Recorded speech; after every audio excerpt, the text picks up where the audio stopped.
பாலிடாக் பாரிசாலன் அந்த டிபேட் ரொம்ப நல்லா இருந்தது. ஆக்சுவலா 2 பேருமே மடக்கி மடக்கி கேள்விகளையே தான் முன் வச்சுட்டு இருந்தாங்களே தவிர ஒரு கன்க்ளூஷன் வரவே இல்ல. முக்கியமா பாத்தீங்கன்னா பாலிடாக்ஸ் விக்கி ஒண்ணு கேட்டிருப்பாரு. பாரு நீங்க சொல்றதுக்கெல்லாம் ஆதாரங்கள் எங்க? ஆதாரங்கள் இல்லாம நீங்க பேசிட்டு இருக்கிறீங்க அப்படின்னு சொல்லி. அதாவது ஆரிய கலப்பு நடந்தது. சங்கம் பருவிய காலத்துல வந்து நெறைய நூல்கள் சான்ஸ்கிரிட்ல பேஸ் பண்ணி தான் இதுல எழுதியிருக்கிறாங்க. அப்படின்லாம் சொல்லியிருந்தீங்க.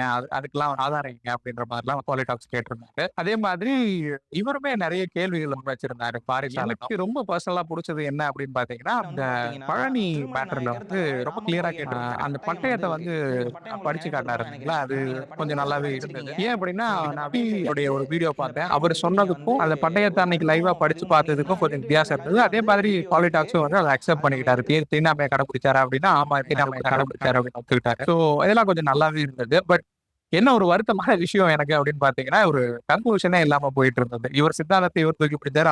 அவர் ஃபாலோ பண்ற அந்த சித்தாந்தத்தை அவர் தூக்கி பிடிச்சாரு ஒழிய, மக்களுக்கு ஒரு தெளிவான கருத்த எடுத்து வச்சாங்களா இதன் மூலம் அப்படின்னா, 2 பேருமே அவங்களோட அ இத வந்து அப்படியே தெரிவிச்சுட்டு போயிட்டாங்க. இதுல யாரு யார மடக்குனா, எது வந்து தெளிவா இருக்கு, எது தெளிவா இல்ல அப்படிங்கிறது வந்து மக்களாகிய நாம் தான் முடிவு எடுத்துக்கணும்னு நினைக்கிறேன்.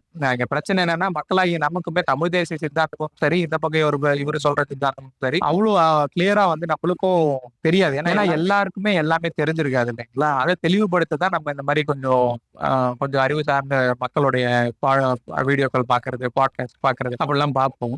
பட் இப்ப வந்து இங்கே ஒரு தெளிவு இல்லாம இருக்கிறது தான் ரொம்ப வருத்தம் அளிக்குது. ஸோ அடுத்த வாட்டி இந்த மாதிரி டிபேட்ஸ்லாம் நடந்ததுன்னா, தயவு செய்து இத நல்லா சேனலைஸ் பண்ணி நல்லா கொண்டு போங்க. ஏன்னா நானுமே இதுக்கான ஒரு தெளிவுக்காக தான் காத்துக்கிட்டு இருக்கேன். ஸோ இதவும் சொல்லணும். லாஸ்ட் 2 1/2 வீக்ஸா வந்து நான் அப்சர்வ் பண்ணிட்டு இருந்தேன். அது உங்ககிட்ட ஷேர் பண்ணணும்னு நினைச்சேன். வீடியோ பிடிச்சிருந்தா கண்டிப்பா லைக் பண்ணுங்க, சப்ஸ்கிரைப் பண்ணுங்க. நன்றி. தேங்க்யூ.